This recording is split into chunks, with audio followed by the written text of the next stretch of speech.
So this is the MSU Jedi Council podcast. Haven't done it for a while. So we got some people in, some old faces. Gonna be a lot of fun. So we got myself, Eric. I'm the president right now. We got. You guys want to introduce yourselves? Yeah, I'm Ali. I am a co-founder. My first podcast here, so I'm very excited. I'm Nathan Parker. I'm the ex-vice president. Haven't done a podcast in a while, but I got invited back, so I figured I'd come along for the ride. And I'm Zach. I was ex-webmaster and also co-founder. Awesome. So you'll notice all people who used to be with the club. It's something that trying to get some of the newer guys to be a part of and all that. But ever since Nate left, we've kind of been struggling getting the podcast together. So we're trying this online streaming and thing going on right now. So this is spring break for everybody at school. So not everybody's available. So we're just kind of doing some people who are interested want to talk about Star Wars still. Break is probably a foreign concept to the Star Wars universe. Yeah, all with different planets and different seasons. Absolutely. I think you just take a spaceship, and I feel like getting across the planet would just take no time whatsoever.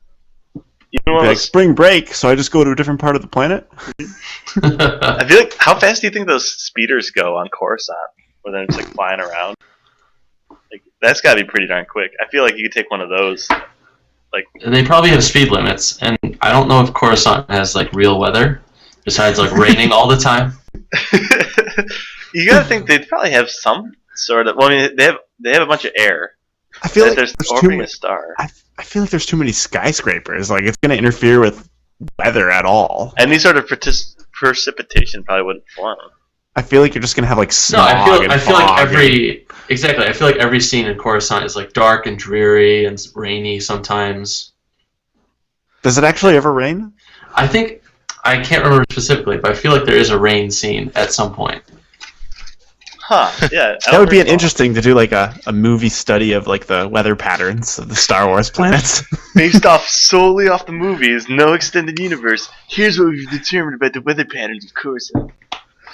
It wouldn't be very exciting, but I mean, maybe our listeners would be excited by it. I would be. I don't know. I think I'd have a little bit of fun trying to figure it out. No, it would be. It would be.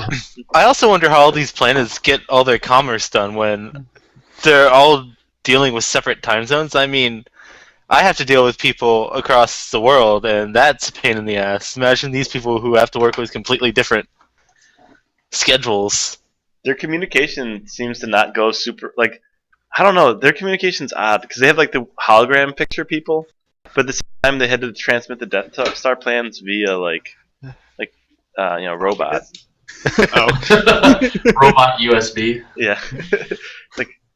You feel like they could make a backup of it and send it to multiple robots because I mean they have the plans. Well, you see, I don't know. Maybe those plans were just really, really large because even today, if data is large enough, it's still quicker to put it on a several terabyte drive and ship it. That's true, and there is sort of other than Coruscant, most planets aren't really built up. So, I mean, it's possible intergalactic communication infrastructure isn't that good. Yeah. Not to mention it could be intercepted, Oh, absolutely. Well, here's the thing we think about, though. If the Death Star plans, it's I'm going to make 3 copies of these and give it to 3 people. They were. How ships.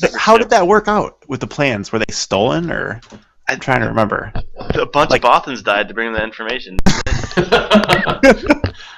That was the second Death Star, right? Oh, that's true. It was with Mon Mothma and the big speech and. Yeah. Yeah. No. What about in I think episode 2 where they're breaking into somebody's lair to the original plans, and you see a brief glimpse. Or no, that was just a transfer. That was just that was Obi-Wan hanging out in that rock fortress thing, and the meet. And they're like, oh hey, look, it just so happens to be conveniently a meeting room right here. Yeah. Count Dooku received the plans, and it conveniently enough is a hologram of the Death Star. Absolutely. The Peace Moon plans. The Peace Moon, exactly. Apparently, you guys don't follow Darts and Droids. I recently caught up on it. It is hilarious. Oh, I read all the way up to where they were at some point a year ago, and then I just remembered about it like a couple weeks ago. I just went onto the site and like, okay, here's where I last was. I just like clicked through all of them. Like here's where I left off and just read through all of them. So quite amusing. I'm still what is it? 2 years from now, almost. The next movie's supposed to come out. Yeah, episode 7 from Disney. From Disney. Yeah. Well, I mean, I don't know. Disney's put out some good stuff lately. We'll see how they do. Yeah, well, I mean they do have the Avengers universe that they're letting Marvel spearhead still. This is pretty cool. And a fun fact I learned today is that they actually do have a release date of December 18th, 2015. Yep. Ooh. And this is the first time in franchise history to not have a summer release date. Uh-oh. I heard the Christmas that right before Christmas is like a good time for movies or something, and I think the thing was like it was interesting. The Hobbit movies are all getting released like that same weekend, except like the previous years. So they I guess they wanted to grab the slot or something. That's why they. Oh, okay. And Plus, they I think declared this early. next summer. And I think next summer is the Age of Ultron movie, so they probably didn't want to compete with that as well. Absolutely. Gotcha. Yeah, they want to like space out the releases to make the most out of it. Right, because they're saying like this is when we're going to do it, so they don't end up with all this competition that. Well, just Age of doesn't Ultron earn them is money. their franchise, so they want to make sure like they make the most amount of money. But Oh, you're just saying internally they're spacing. yeah, That makes sense. internally too, they're spacing it out. Yeah, They want everyone to spend all their money on that movie before. Yeah. And then buy the Blu-ray, and then Star Wars will come out. Actually, I don't know And they're like, what "This they're is going to do terrible. with it. I'm glad we don't have any money left." They do have the you hear about how they're having like 2 teenage protagonists who are like orphans, like a male and a female teenage protagonists who are like they're both orphans. Yeah, And so they're not related I'll really quickly read the descriptions for those because I Okay. thought that was interesting. They actually just recently did a casting call in Michigan a few months ago. I don't know if they actually found who they were looking for, but it was cool that they actually came here to find people. So the first protagonist they're looking for, well, it doesn't say protagonist. It just says lead roles. Is a character called Rachel. It has to be over the age of 16, and the description is must be beautiful, smart, and athletic. Rachel was quite young when she lost her parents. With no other family, she was forced to make her way through a tough, dangerous town. Now 17, she's become street smart and strong. She is able to take care of herself using humor and guts to get by. Always a survivor, never a victim, she remains hopeful that she can move away from this harsh existence to a better life. She is always thinking what she can do to move ahead. And normally these descriptions aren't, exactly what we're going to see on screen, but generally what they're looking for, a person to be able to portray, most likely be similar, but, in space. I just had a really amusing thought. What if they did all this casting and it's just like this extremely minor character that doesn't matter at all in the movie, and they just want to cast somebody? If I were making a movie, I would totally just set stuff like that up. Like, hey, you want to be a part of Star Wars? You're going to be in the background of the scene. Yeah, you're not going to be CGI. Everything else around you is. I'm messing with you on that. Similar, but, The other role is Thomas. Must be over 18, must be handsome, smart, and athletic. This pretty much narrows down the field quite a bit. I'd Sorry, totally Eric. fit in that. Thomas has grown up without a father's influence, without the model of being a man, and doesn't have the strongest sense of himself. Despite this, he is smart, capable, and shows courage when it's needed. He's going He to can turn to the dark appreciate the side. absurdities in life and understands that you can't take life too seriously. Thomas is going to turn to the dark side. I'm calling it right now. You heard it Oh, here yeah? on March, 8th, 2014. MSU Jedi Council, President Eric predicts Yeah. Thomas character, whatever his actual name's going to be, going to turn to the dark side within the first. Why do you feel that way, Eric? That's quite a stance. Did you hear his description? It clearly states Because he doesn't he have doesn't his have own- a sense of himself. He's going to doubt himself, turn to the dark side. It's going to happen. But he And sounds he doesn't kind have a father figure. Absolutely. Yeah, he doesn't have a father. He He's sounds kind of lofty. hand. He's going to turn to the dark It's side. going to be Mark Hamill. He's going to have his father figure. He's going to turn out. He's going to be like, Mark Hamill, I want to be just like you. No, you're right. That's just So Not Darth even- Vader chopping off Luke's hand was just tough parenting? Yes. Tough love, exactly. Don't turn to Well, the dark side. I'll help you out. I don't really know how to be a father because I never grew up with one. But here's what I'm going to do. So I'm do you gonna mean chop Luke off your hand just Skywalker like my was his dad father, or do you mean Luke Skywalker was his father, or Mark Hamill was his father? I'd prefer Mark Hamill, but Luke Skywalker for the sake of the movie. Oh, okay. He's gonna be like, drink some blue milk, son. It's gonna be great. Well, what if he's already on the dark side, and maybe by the end of the movie he switches to the light? Yeah, that could happen too. He's gonna be in the dark side. There's something with the dark side evil that's gonna go on. Oh, okay. That's a good point, It's Eric. very not. It's Maybe not some vague. evil in the movie. It's not vague at all. I know. It's very specific. I'm calling it out. What do you think? What do you think about Rachel? She That's also has no parents. right, but they didn't say that she didn't have a strong sense of herself, and she's younger, so she's probably being influenced a lot by this Thomas character. Man, I'm speculating a lot. I really shouldn't do that. But it's fun. We could write our own movie, and then be upset when it's not that movie, and complain a lot. Yes. Or be happy that's much better. Is this how fan fiction is made? Is this how people do that? I think so. I think a good portion of it. Yeah. All right, everybody, let's sit down and talk about this. No, it'd be much better if this way. MSU Jedi Council fanfiction? Oh, Wait, boy. is the fan fiction about us, or are we writing about Star Wars? Both? Okay. One day while It's recording a about us writing about podcast, Star Wars? while recording a podcast, the Millennium Falcon appears, takes us all away. Quick. Speaking of the Millennium Falcon, have you all seen the Lego Movie? Made a cameo appearance. I need to see that. Yeah, I haven't I've seen heard that good things either. about it. Oh, you should, because spoiler alert, you get a glimpse of the Millennium Falcon. Nice. Wow, thanks for that spoiler alert. That's all I'm gonna say about that. Since none of you have watched it, but I would highly recommend it. Okay. Those characters. I think they're not releasing much, but they didn't. I think who was it? Who's the guy who's in charge of Abrams? J.J. Abrams. Yeah, JJ. You know, me and JJ were close. It JJ stands for Jar Jar, you know that? pulls off a mask. It's Jar Jar. But he wanted to keep it like originally it was going to be, they're going to do a whole new trilogy arc and everything, but he decided to change it to be this movie is going to feature the older cast members a lot heavier, and it's going to be kind of a sending off point for them. So this is kind of like the last. I think I've heard that as well. So, I think I heard that Mark Hamill and Carrie Fisher both said that they were going to be filming for it. right. But I don't think anything was official yet. But I think they said something. But who knows what they, who knows what they know. I mean, everything's pretty much speculation and rumors at this point.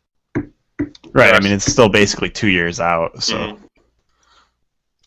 But yeah, from what I understand is that they're going to be in there a lot. So there's going to be a lot of good old voice actor Mark Hamill, who is the man, and Yeah, I heard that it was supposed to keep them like the same time that has passed between the movies will pass inside the movies as well for this. yeah, which makes sense. You get the whole aging is proper and all that. So, if any of them have kids, if they'd have their own kids like make cameos. I actually don't know if any of them have kids. I wanted them to get Peter Mayhew back on. Harrison Ford is a child. He has a son who's like a male model. Maybe he could be on it. Hey, he'd fit that role of. I think he does.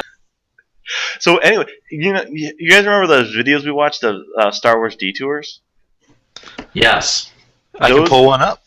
Yeah, those are hilarious. And apparently they've made 39 episodes. Have they announced like a release date or anything? Well, that's the thing. They made 39 episodes. They're all completely done, but they're not going to show any of them until after the new movie comes out. Really? Yes. And that's That just sounds like a bad idea. well, that's the thing is they think that because it's parroting the universe so much that if a newer generation went to see it, they would think of it in terms of like, oh, haha, instead of, oh, this is a movie that should be taken with some grain of seriousness to it, or merit. Not necessarily just this is something that's going to be parodied. Basically, to improve the image of the. They want it to look badass instead of like the real life version of a cartoon. Yeah, pretty much. Okay, that makes sense. So it's a sit. So probably not until 2016. Yeah, and I'm hoping that they're compensating the guys who made it. Spent the time to make it well. Because there's gonna be a lot of I'm sure there's gonna be a lot of even merchandise based off of it, with like the like little dolls of the characters and whatnot in their cartoonified form. Massive heads. Bobbleheads. I'd probably buy a Detour's bobblehead. Does anybody here watch Breaking Bad? Or watched Breaking Bad? First 2.5 seasons. Well, one of the characters from the later seasons, Jesse Plemons, who was the kind of evil guy whose name escapes me right now. Okay. Todd. His name was Todd in the show. He's rumored to be being cast right now by J.J. Abrams for one of the lead roles too. Oh, cool.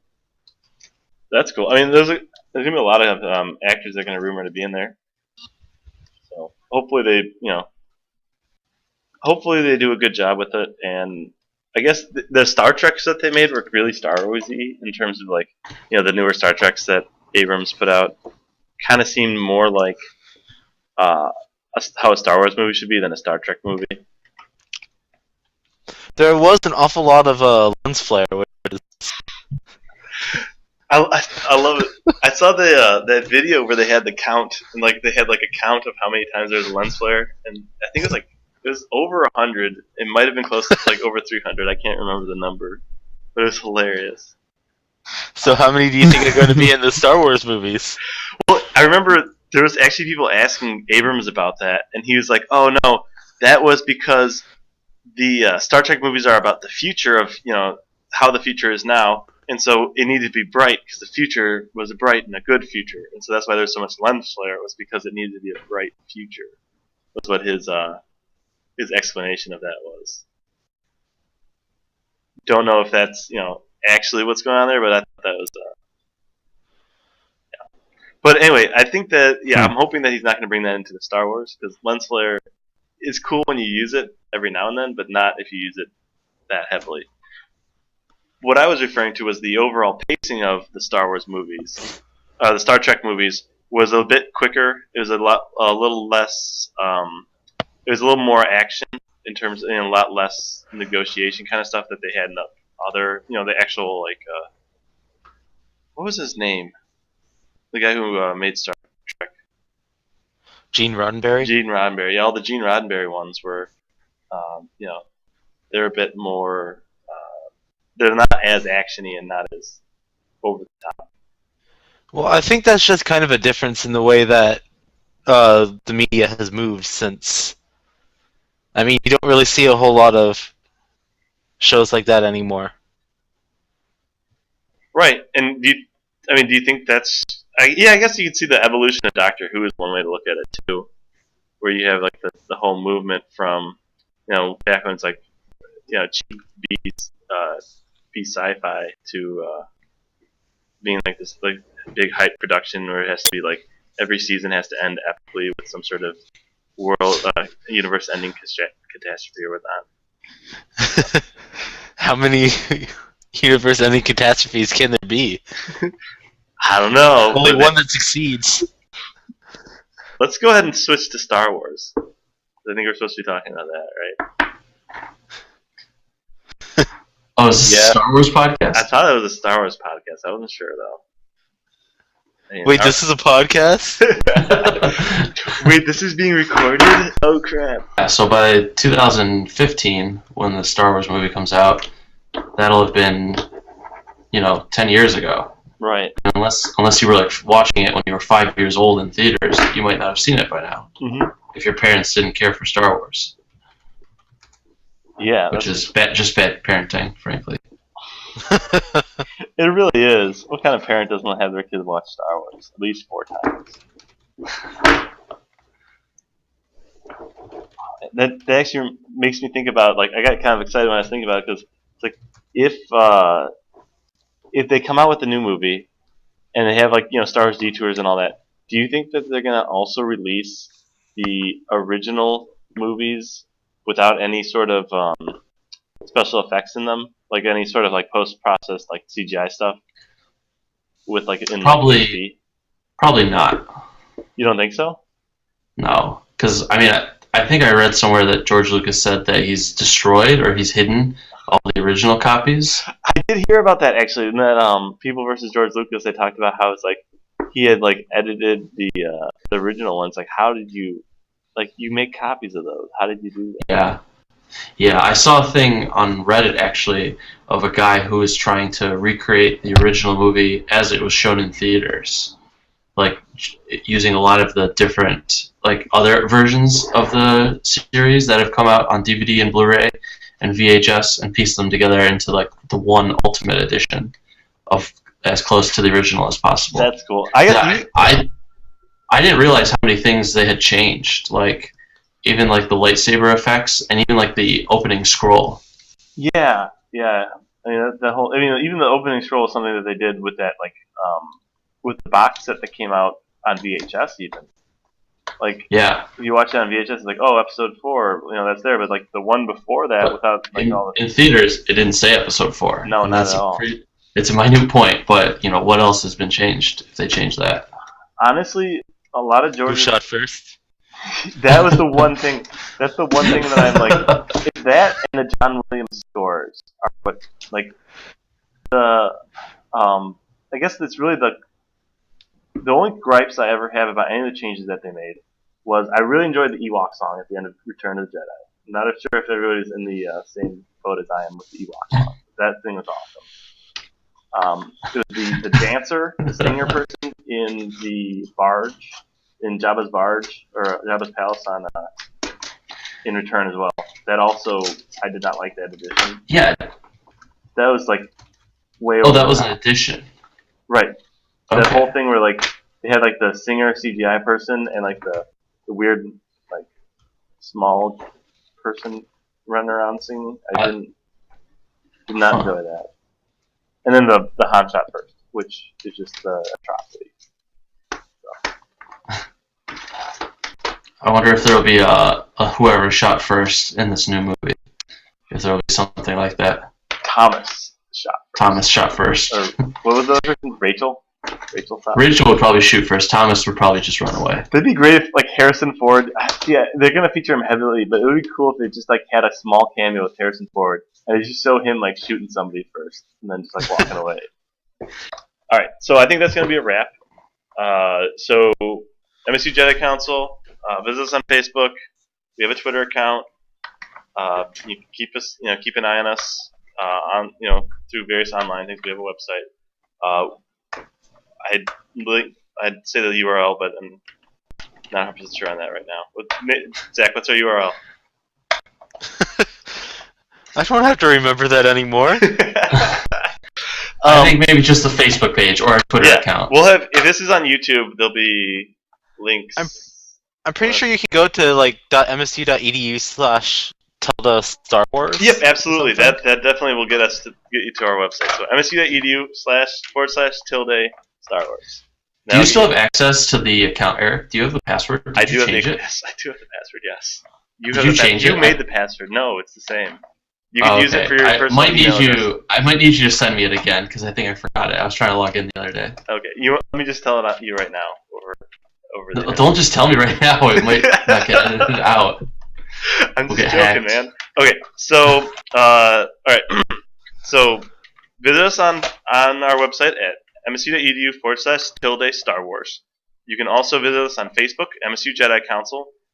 We also have a Twitter account at @MSU Jedi Council.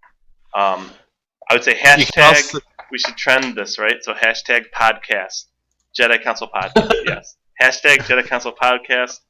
That's kind of a long hashtag. Maybe we should make something shorter, Eric. Like a pound sign? Pound sign MSU Jedi Council podcast. Or yes. It's the latter part that is long. Oh. Anyway, no, I think that'll do for this time. Next time we'll figure out a better one later. So let's do that. So I also like to thank our sponsors, the Fortress Comics and Games over on Grand River, right behind Grand River. They have a good selection of, you can get comics in. You can also they have a lot of selection of tabletop games, magic cards, so that kind of thing. You can ask them to order stuff. They're pretty good guys there. So come on, stop on down over at the Fortress Comics and Games over in East Lansing. So thank you very much for sponsoring us. We really appreciate your support. So this has been a podcast with Zach, Nate, Ali, and Eric, myself, and we'll hopefully see you guys again. Keep on listening, and thank you for listening. Really appreciate it. Wouldn't be able to do this without all the listeners out there. May the Force be with you.